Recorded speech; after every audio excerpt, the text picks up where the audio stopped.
హరి ఓం.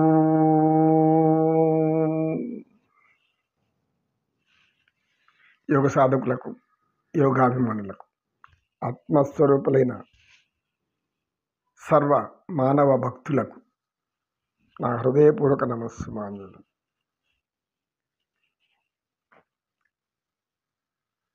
ఓం శ్రీకృష్ణం మధురం మధురం అదరం మధురం వదనం మధురం నయనం మధురం హసితం మధురం మధురాధిపతే అఖిలం మధురం అఖిలం మధురం. ఒక వృద్ధురాలు, గురువుగారు, భాగవతం మీరు శ్రీకృష్ణుడు మాయమైపోయారు అని చెప్పారు. మాయమైన తర్వాత ఆ గోపికలు అనేక విధాలుగా బాధపడుతూనే ఉన్నారు. వాళ్ళు ఇళ్లకు వెళ్ళిపోయారా? అక్కడే ఉన్నారు. తర్వాత ఏం జరిగింది? అమ్మ తల్లి, పరమాత్ముని లీలా వినోద లాలస మానస ఆయన హృదయ స్వరూపాన్ని కనుగొనడం మన తరమా? ఏమాత్రం కాదు తల్లి. ఆయన లీలా వినోదదారి, మానస చోరుడు. స్త్రీలకు కాదు, అందరి మనస్సులో ఉన్నటువంటి ఆ ప్రేమను తన వైపు తిప్పుకునే ఒక మహామాంత్రికుడు. మాయామంత్రతంత్ర మహేంద్ర ఇంద్రజాలాలు కూడా ఆయన ముందర ఏం పనికిరావు. కనుక వారి విలాపనంతా కూడా విన్నాడు. వారి ఆలాపనలో అనేక విరహ వేదనలు, తపనలు, బాధలు, వారు ఏ విధంగా తమ మనస్సుని పరమాత్మ నుండి మరల్చుకోలేకపోవడం వారు జీర్ణించుకోలేకపోతున్నారు. తల్లి ప్రసవించగానే బిడ్డను వెంటనే చూడాలనుకుంటుంది.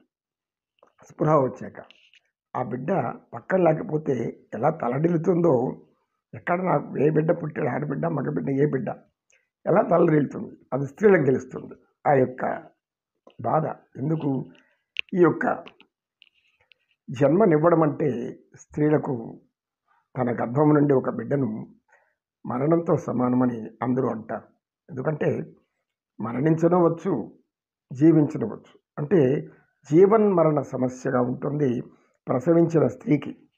ఇది చాలామందికి మగవారు అర్థం చేసుకోలేరు. ఎందుకంటే మగవారికి ఏముంది, ఏదో కనేస్తారులే అనుకుంటారు. కానీ ఆ ప్రసవ వేదన నుంచి ఆ బిడ్డ గర్భం నుంచి బయటకు వచ్చేంత వరకు ఆ మాతృమూర్తులు పడుతున్న ఆవేదన కొందరు చెప్తే వింటున్నది స్వయంగా. ఎందుకో మన ఇంట్లో వాళ్ళు చెప్తుంటారు.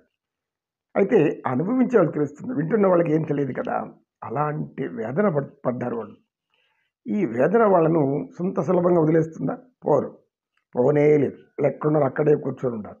కూర్చొని రకరకాలుగా విలాపాలు చేశారు కదా. ఇంకా పరమాత్ముడు కొంచెం పరీక్షిస్తాడు, ఇంకొంచెం పరీక్షిస్తాడు, ఆ తర్వాత కరుణిస్తాడు. ఆయన కరుణ ఎలా ఉంటుందంటే, ఇప్పుడు చూడండి ఎట్లా ఉంటుందంటే, ఆయన వాళ్ళ ముందు ప్రత్యక్షమయ్యాడు. నీలమేఘశ్యాముడు, సర్వము తానైనటువంటి సర్వేశ్వర సర్వ సౌందర్య మనోజ్ఞ మందర సుందర రూప మంద దరహాస నయనాన వింద కస్తూరి తిలక కౌస్తుభ మణిహారాలతో ప్రత్యక్షమయ్యాడు. మందార మాలలు, సుందరమైనటువంటి దివ్య తేజో రూపం. ఒక్కసారిగా కళ్ళు భ్రమ కమ్మింది వాళ్ళకి. నిజంగా కృష్ణుడు వచ్చాడా లేదా అన్నట్లుగా అందరూ దిష్టిబొమ్మలుగా నిలబడిపోయారు. ఆశ్చర్యచకితులైపోతున్నారు. పరమాత్మ చిరునవ్వుతో వేణుగానాన్ని ఆలపించాడు. ఆ వేణుగానము వాళ్ళ చెవులు సోకగానే ఏ విధంగా అయితే మనవులు భగవంతుని ఆలయంలో గంట వినబడితే భక్తులు ఏ విధంగా ఆనందిస్తారు. ఎందుకు? గంట అయితేనే కానీ దర్శనం ప్రారంభించదు. గంట అయిన తర్వాత, నైవేద్యం అయిన తర్వాత ఆయన దర్శనానికి పంపుతారు. ఎంతసేపు అని ఆలోచిస్తూ ఉంటారు.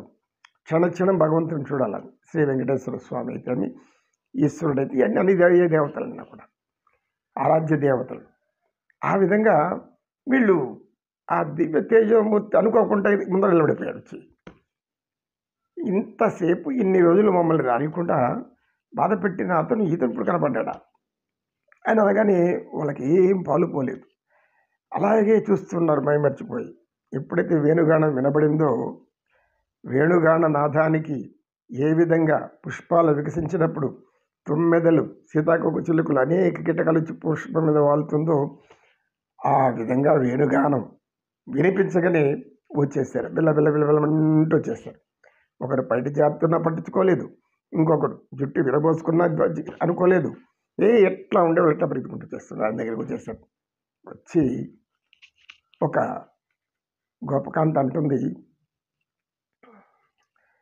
అందాల మూర్తివే ఆనంద కృష్ణుడవే వరించి మోహించి మాయ చెందనేలా అందాల కృష్ణుడవే నివెంత మాయవాయే ఇదేమి వింత నీకు ఇంత నిర్లక్ష్యము తగునా అందాల మూర్తివే ఆనందమూర్తివే అని ఒక వనిత. పరాకు చాలురా మనోజ్ఞ సుందరా మరించి నన్ను చేరి లాలించరా పరాకు చాలురా అని ఇంకొక ఆమె పట్టుకుంది. ఏం చేస్తున్నారు వీళ్ళు? ఒక ఆమె వచ్చి వెంటనే ఆయన నడుము చుట్టూ 2 చేతులు వేసి గట్టిగా పట్టేసి, ఎక్కడికి పోకూడదు, నా కౌగుళ్ళ తప్ప ఇంకొకటికి పోకూడదు. ఆయన ఇంత అందమైన సౌందర్య రూపాన్ని మమ్మల్ని చూడలేకుండా ఇంతకాలం నా మనోవేదనకు గురి చేసాం, నిన్ను వదలని. ఇంకొక ఆమె చేసింది, నేను నడుము పట్టుకుంటే నేనేం పట్టుకున్నానుకున్నా అనేసి ఆయన ఒక కుడి చేయి మీద వాడి భుజం తలబెట్టి నావాడు నావాడు నావాడు అందరివాడు నాలో నిరాగమీవే నడయాడు మూర్తి నీవే నన్ను చేరరావ ప్రియమేలగా నన్ను పూరి వచ్చినావే అందాల రాణివే అని కృష్ణుడు.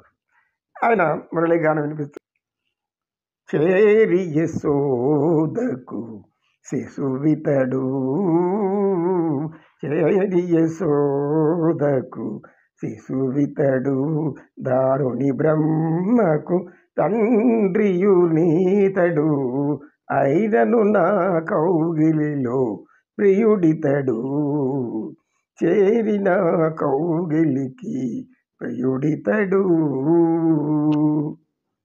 ఇంకొక ఆమె, ప్రియతమనను వదలిపోకుమా ప్రియతమనను వదలిపోకుమా నీ మధురమైన స్వరము విని ఉండలేనురా అని ఇంకొక ఆమె ఉంటుంది. ఆమె వచ్చేసేసి ఆయన యొక్క తలను తన ఒడిలోని తీసుకొని అలా నిమరుతూ ఉంది.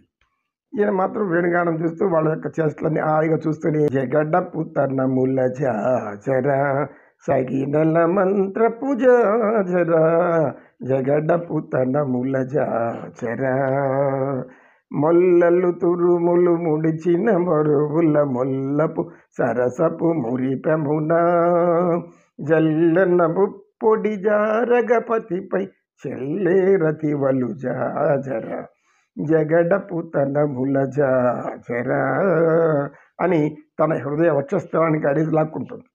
ఆయన చేతులు తీసి తన యొక్క వక్షస్థలం పైన వేసుకొని అలా ఆనందిస్తుంది. ఇంకొక స్త్రీ, మరొక గోపకాంత, కొలనిదో పరికి గొబ్బిల్లు ఎదుకుల సామికి గొబ్బిల్లు కొలనిదో పరికి గొబ్బిల్లు ఎదుకుల సామికి గొబ్బిల్లు కొండగొడుగుగా చేసి గోవుల సంరక్షించిన గోపాలునికి కొలనిదో పరికి గొబ్బిల్లు ఎదుకుల సామికి గొబ్బిల్లు అని ఇంకొక స్త్రీ పాడుతూ అని ఆయన చుట్టూ గొబ్బిళ్ళు తట్టుకుంటూ నృత్యం చేస్తుంది ఇంకొక గోప స్త్రీ. ఆమె అలా తట్టు ఆయన పాదాలను గట్టిగా పట్టేసి ఆ పాదాలను ముద్దాడుతుంది. అన్నమాచార్యులు ఆయన రాసినటువంటి భక్తి శృంగార వైరాగ్య ఆధ్యాత్మిక గీతాలు వింటే ఆనందం. నమో కృష్ణ, నమో కృష్ణ. కృష్ణం వందే జగద్గురు. ఆనందం, పరమానందం కృష్ణుడిలోనే ఉంటుంది. శ్రీకృష్ణుడి కంటే ఇంకా ఆనందం పరవశింపచేసేటటువంటి దేవతా స్వరూపం ఇంకొక అవతారం ఉండదు.